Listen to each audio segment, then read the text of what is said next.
Good morning, children. Hope you people are enjoying this virtual classes.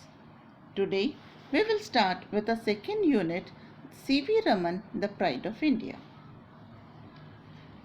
On the busy Bawbazar Street in Calcutta, there was an old building. It was the headquarters of the Indian Association for Cultivation of Science. In December, on a fine evening in 1927, there was much excitement in one of its laboratories. Chandrasekhar Venkataraman was showing a visitor some of his instruments when a young man, K.S. Krishnan, rushed in and announced, "Professor Compton has won the Nobel Prize." Raman was equally delighted. "Excellent news," he said, smiling at the visitor, and then he was lost in thought. "But look here, Krishnan," he said, turning to the young man, "if this Compton effect is true of X-rays, it must be true of light too." A few years earlier, A. H. Compton had shown that the nature of X-rays changes when passed through matter. The changes was dependent on the kind of matter. This effect was called the Compton effect. Could light also change its nature when passed through a transparent medium?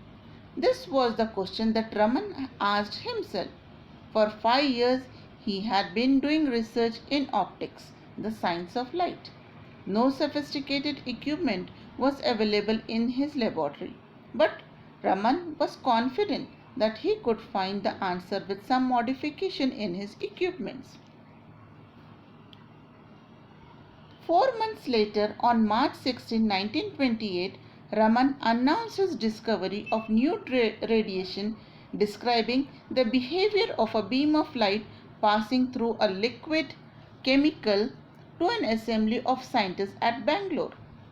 The world hailed the discovery as the Raman effect. For scientific research in his country, it was a red letter day. His discovery caught the attention of the world. With equipments worth hardly rupees 200 and limited facilities, Raman was able to make a discovery which won him the Nobel Prize in Physics in 1930. Raman was born on November 7, 1888 at Tiruchirappalli in Tamil Nadu. His father was a physics teacher in a college. He was a brilliant student right from the start. When Raman passed his matriculation, his parents were keen to send him abroad for higher studies. But on medical grounds, a British surgeon advised them against it, and Raman stayed in the country to do the MA course at Presidency College in Madras. Science had already made an impression on him, and he began to write research papers for science journals. When he was only 19, he became a member of the Indian Association for Cultivation of Science. Meanwhile, respecting his parents' wishes, he took up an administrative job in the finance ministry in Calcutta. His interest in science, however, did not flag. He used to spend his hours after office in the lab of the association, working throughout the night.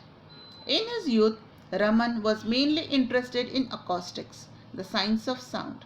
He studied how strange instruments like the violin and the sitar could produce harmonious music. He was elected to the Royal Society of London in 1924, and the British government made him a Knight of the British Empire in 1929.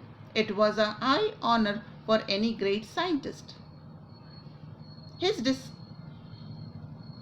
His advice to the young scientists was to look at the world around them and not to confine themselves to their laboratories.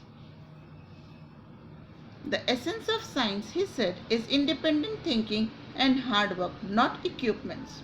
C.V. Raman was the first Indian scholar who studied wholly in India and received the Nobel Prize. He was the first Asian and the first non-white to win such a great award in science. He passed away in 1970 on November 21, but his memories are with us. February 28, the day on which he discovered the Raman effect, is celebrated as National Science Day to commemorate his remarkable achievement in science. So children, we have learned today about a great scientist and his discovery, Raman effect. Take down the homework. What is Raman effect? If you were a scientist, what would you like to invent? Till then, stay home, stay safe. Thank you.